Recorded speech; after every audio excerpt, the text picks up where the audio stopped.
I know what parents search for at 11 o'clock at night when the house is quiet and they are replaying what happened.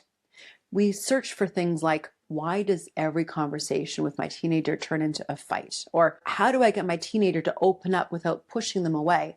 And does asking questions mean I'm losing my authority? Here's what I want you to know. Every conversation gets worse when we use words to fix or judge instead of to understand. The moment that your teenager feels like you have already decided what's happened, they're gone. And no, asking questions does not mean you're losing authority. Relational authority, the kind that gives you real influence over your teenager, is built on trust. You cannot influence a person you've not connected with. So questions build trust.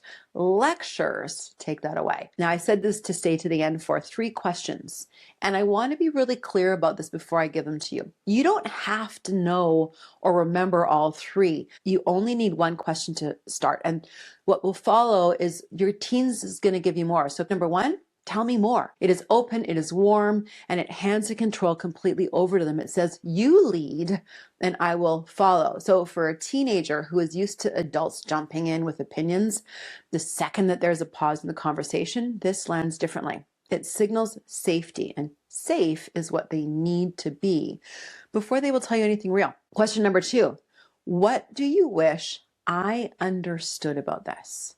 Notice what this already acknowledges, that you might be missing something as the parent, that their experience of the situation might be completely different from yours.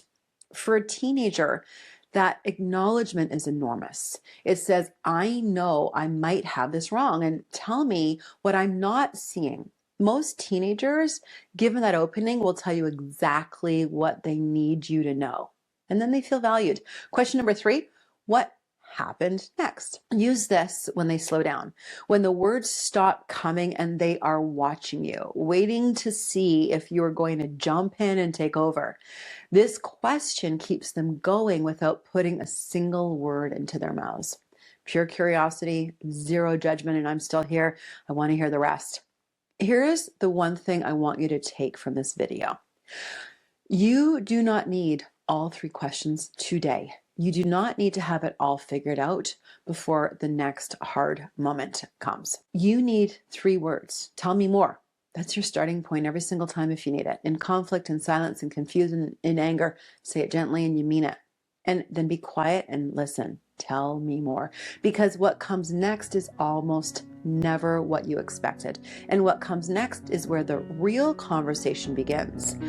Your teenager does not need you to have all the answers. They need you to be curious about them.